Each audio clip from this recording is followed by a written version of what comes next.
कीर्तिते ब्रह्मदेशा पुण्यक्षत्रे हरणक्षत्रे शुभ प्रांते इदन्यं गुरुरामा प्रांते अंतर्गत स्थाने सालकिधानी नामक यथा स्थाने इदन्यं संवत 2080 पिंगल नामक समस्ते शुभ मासा नामासे कार्तिक मासायां शुभ पक्षायां शुक्ल पक्षायां शुभ तिथौ द्वादशी तिथौ इदन्यं तुलसी विवाह बरोदरे एकादशी प्रांते इदन्यं वार वासरयन्ते शुक्रवार वासरयन्ते शुभ नक्षत्रे योगाधिकरणे लगनादि शुभ मुहूर्ते शुभ नामं तनु देव यजमानस्य हे बालवान गोत्रोत्पन्नायां शुभ नामं तनु नामं च तनु देवः इदं यजमानस्य भार्य नामं शुभ नामं च तनु देवः स परिवारस्य बन्धु बान्धवा भृतवः एतन्नं रेसामा हीय जन्मनि जन्मांतरे वा कीर्तकायचिक वाचिक मानसिक सांसारिक दोष परिहारताहे तथा च विष्णु प्रश्नार्थे इदन्नं रेसामः गोत्रोत्पन्नः तनुदेवः इदन्नं विष्णुरूपेण श्यामदेव गोत्रोत्पन्नः तनुदेवः कर्णे श्रीकावट्ये इदन्नं कश्यप गोत्रे दामोदराय महाविष्णवे वराहे कन्यः वत्सं वर्धि तान्यं पुरुषी श्री रूपेणे यथा सत्य अलंकृतः तुभ्यं श्रीधरायाः शं पर्वते एतन्यं वरगोत्रमुच्चार्यः व्याग्रहपदः गार्ग्यः वसिष्ठेति श्रीप्रवारिणीवते व्याघ्रपदे गोत्रोत्पन्नाहं देवी मिडावर्मणः परपोत्राय सुधेनवर्मणः प्रपोत्राय वरुषुदेववर्मणः पुत्राय अनेन कोटि ब्रह्माण्डजनका दामोदराय श्रीधराय वरदाय अलम्बनाय देवलः गौतमेति हिंदी प्रावदन्ति विशौकर्णः परपोत्री प्रजापते गोत्रमेश्वर्याः पुत्री तुलसी कन्यायां भार्यतवयः विलीनमहे कन्या गोत्र उच्चार्यः व्याघ्रपदः गागर्यः वसिष्ठेति श्रीप्रावनति व्याघ्रपदः गोत्रोत्पन्नाया देवामेढ्यः वर्मणः परपोत्राय सुरसेन वर्मणः पुत्राय वरदो वसुदेव वर्मणः पुत्राय अनेन कोटि ब्रह्मांड नायकः सकल परवरः गोत्रा जनकाय पार्वती बीज संभूताय वृंदा भस्मनि संसिताय अनादि मध्य निधनाय परमात्मने श्री कृष्ण दामोदराय वराय अलंबनाय देवः गौतमेति त्रिप्रावनति विशौकर्णः परपोत्री अयं प्रजापते पौत्री ईश्वर्यस्य पुत्री गोत्रोत्पन्नः यजमानस्य हे इदन्यं बालवान गोत्रोत्पन्नाय महाराजो नाम भार्यसुनील नाम हम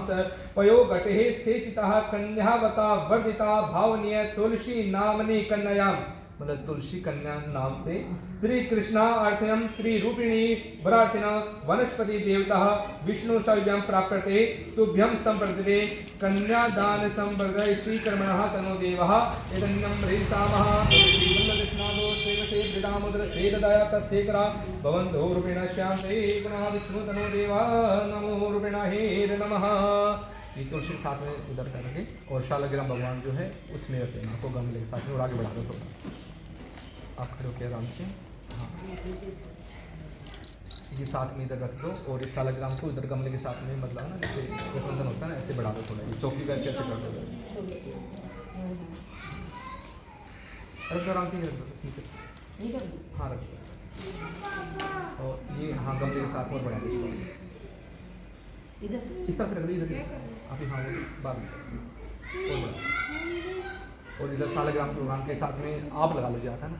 आप थोड़ा सा पीछे हो जाओ हाँ आप लगा लेना ऐसे साथ में शालग्राम भगवान के ओम अनादि मध्ये निधनस्ते लोकया परिरक्षा इमां गृहा तुलसी विवाह विदिनेश्वरा पार्वती बीजं संभूता वृंदा भस्मानि संसितां अनादि मध्ये निधना वल्लभां देवददामयं पयोगणश्च सेवाभि कन्नावदतामया त्वत्प्रियः तुलसी तुभ्यं दाशमते तों गृणाभो। हाथ जोड़ के तुलसी से प्रार्थना करते हुए ओम तवं देवी मेघ्रतो भूया तुलसी देवी पार्श्वशयो देवी तवं त्रिषदो भूया सनाक्ष्मयुन्दा तत कृते तुलसीदान प्रतिष्ठा चित्रप्रदायं सुवर्ण दक्षिणाया तुभ्य दामोदराय संवर्धे नीरोशान्तये नमः। खोल लो अपने आप को पुष्प आप भी थोड़ा सा फुल बात ओम स्वस्ति स्वस्ति नो मिलितं पशुना भगा स्वस्ति वंदिते निर्विणाय स्वस्ति ने पूखाशु ददातु स्वस्ति निधावा पृथ्वी सुखीनतो स्वस्ति वायुमृताय महि सा स्वस्ति वनस्पति बृहस्पति सर्वगुणा स्वस्ति तारिचाशो भवन्तो नः विश्वनारो वशु गणयम् स्वस्ति देवे वन्यं स्वस्ति नो मित्रावरुणा स्वस्ति बन्धरे विता स्वस्ति नो आदित्यकृता स्वस्ति विघोषा महानद्रं सूर्याय तमसां वनदयाय अग्निताय दान्ताय संकमे महिन्द्रं दये तमवयाशं देवानां विषन्द्रवयं सततं विनिधेयं भूमिश्चा वंशारक्षदो प्राणः स्वस्ति संवादे स्वं देवदो ॐ शन्नो भवतः भूं शन्नो सूर्येण कृता निर्देवस्य ॐ तनो देवा सुष्ठुर्भङ्गीते तनो देवः तुलसीरूपिणाय तुलसी विद्महे विष्णुप्रियाय धीमहि तन्नो श्री वृंदा प्रचोदयात्। बोली श्री शालिग्राम भगवान की जय, बोलो विष्णु भगवान की जय, बोलो तुलसी महारानी मैया की जय। कहा जाता है कि प्राचीन काल में हमारा जो एक विशेष रूप से शास्त्र निमित्त कहा गया है, श्री भगवान के तेज से एक जालंधर नामक राक्षस के वृंदा नामक एक पुत्री उत्पन्न हुई, जो विशेष रूप से विष्णु भगवान की पूजन थी। बड़ी ही देव यानी कि सच्चे मन से जो है प्रतिव्रता थी, नित्य प्रतिदिन यानी कि सुबह शाम भगवान की रट लगाई रहती थी, उनका पूजन क्या करती रहती थी। और कहा जाता है कि राक्षस के साथ में यानी कि जालंधर जो थे, उनके उसमें होने से कुल उत्पत्ति होने से यानी कि उनका जो विवाह भी एक राक्षस यानी कि परिवार में हुआ, लेकिन फिर भी यानी कि वह पतिव्रता थी और दिन प्रतिदिन यानी कि विष्णु भगवान की भक्ति में लीन रहा करती थी। उसके पति को ये वरदान मिल गया उसकी पूजा पाठ के दौरान कि ये ना ही किसी के द्वारा यानी कि मारे जा सकते हैं, न ही किसी के द्वारा इनको पराजय किया जा सकता है। संयोगवश कुछ समय के पश्चात एक बार जो है राक्षस और देवताओं के बीच में युद्ध हुआ। युद्ध बड़ा ही भयंकर रहा। कोई भी देवता जो है उस यानी कि राक्षस को, जो उनके वृंदा नाम तुलसी के जो पति थे, उनको पराजित नहीं कर सके, पराजित नहीं कर सके। सभी यानी कि देवता परास्त हो गए जो थक चुके थे, लेकिन उनको जो राक्षस यानी कि नहीं मार पा रहे थे। तब यानी कि उन्होंने एक सुझाव सोचा, क्योंकि क्या था कि जब वह राक्षस युद्ध में गए तो उनकी पत्नी ने यानी कि वृंदा ने, तुलसी ने उनको वरदान दिया था कि जब तक मैं आपकी पूजा में बैठी रहूंगी तब तक आपको कोई भी नहीं मार सकता है। क्योंकि उनकी जो पूजा पाठ के द्वारा विष्णु भगवान ने भी उनको यानी कि आशीर्वाद दे दिया था, और वह राक्षस बड़ा ही यानी कि तेज था, बहुत ही यानी कि बलशाली था, उसको कोई भी देवता पराजित नहीं कर पा रहे थे। सभी देवता थक कर जो है विष्णु भगवान के पास गए और कहा कि हम तो यानी कि बड़े ही परेशान हो गए हैं, राक्षस का वध नहीं कर पा रहे हैं, उनको पराजय नहीं कर पा रहे हैं, आप ही कुछ कर सकते हैं। उन्होंने कहा कि उनकी जो पत्नी है वो पूजा में बैठी है, भक्ति भाव में लीन है, और जब तक वह पूजा को नहीं छोड़ सकती तब तक यानी कि वह पराजित नहीं हो सकते, और वह पूजा में जब तक नहीं खड़ी होगी जब तक वह अपने पति के दर्शन नहीं कर लेती है। तो कहा जाता है कि भगवान ने यानी कि छल से विष्णु भगवान ने उनके यानी कि पति का स्वरूप रखा और यानी कि वहां पर चले जाते हैं। जैसे ही उन्होंने अपने पति के स्वरूप यानी कि भगवान के स्वरूप में देखा तो वह वहां से उठ खड़ी हुई, और जैसे ही वह पूजा से उठ खड़ी हुई वैसे ही उनके यानी कि पति की मृत्यु हो गई, वो पराजय हो गए। कुछ समय के पश्चात जब उनका यानी कि सर धरकाट से काट दिया गया तो उनका जो सर था वो उन्हीं के आंगन में जाकर पड़ा, और यानी कि वृंदा जो तुलसी स्वरूप थी उन्होंने यानी कि उनको देखा और बड़ी ही यानी कि हाहाकार मच गया। वह छल कपट से इस प्रकार का देखकर उन्होंने, जब विष्णु भगवान ने अपना यानी कि दृश्य अपना रूप धरा विष्णु भगवान का ही, तो उन्होंने जो है विष्णु भगवान को श्राप दिया कि तुम यानी कि पत्थर के रूप में पूजे जाओगे, और उन्होंने पत्थर के स्वरूप जो है शालिग्राम भगवान जो है वही स्वरूप बन जाते हैं, वही पाषाण पत्थर रूप जो है शालिग्राम भगवान हो गए। और कुछ समय के पश्चात जो है उन्होंने भी अपने प्राण त्याग दिए, सती हो गई, और जहां वह सती हुई थी उसी भस्म पर उनके यानी कि पास में जो है एक छोटा सा यानी कि बड़ा ही अच्छा एक पौधा निकल आया, जिसका नाम विष्णु भगवान ने तुलसी रखा। और तुलसी यानी कि रखा गया, और कहा गया कि जहां शालिग्राम पूजन होगा वहां तुलसी पूजन होगा, जहां तुलसी पूजन होगा वहां शालिग्राम भी पूजन होगा। इस प्रकार यानी कि कहा जाता है कि जहां यानी कि विष्णु भगवान की पूजा जो है बिना तुलसी के कभी भी संपूर्ण नहीं मानी जाती है। और उन्होंने ही जिस प्रकार इनको वरदान दिया था कि जहां जहां मैं पूजा जाऊंगा उसी प्रकार पूजन में होगा, और जो है विष्णु भगवान यानी स्वरूप जो है तुलसी देवी उन्हीं के साथ में पूजन जाने लगी। बोले श्री विष्णु भगवान की जय, बोलो तुलसी मैया की जय।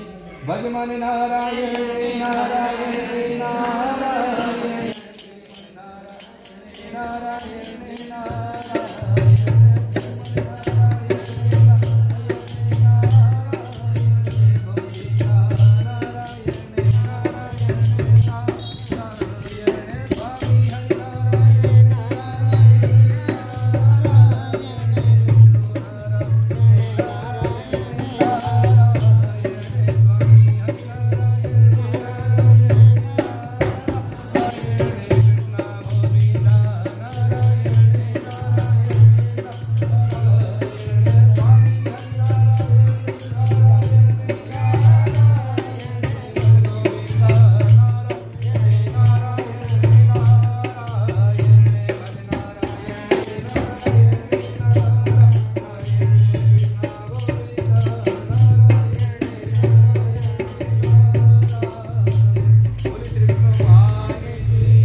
शाकंभ्रीरूपिण हेर नमो कारणशान्तेर नमः।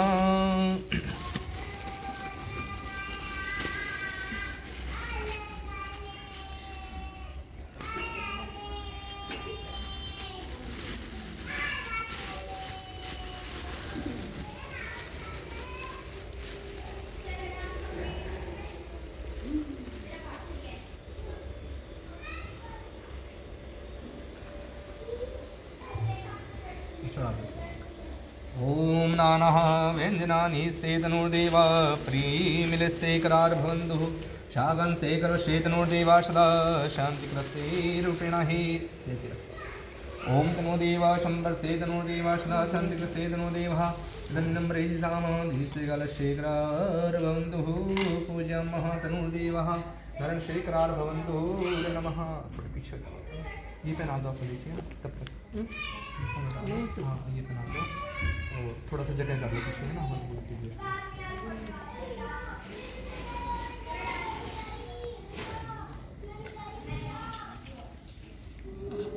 कोई टाइल पत्थर लेके आना।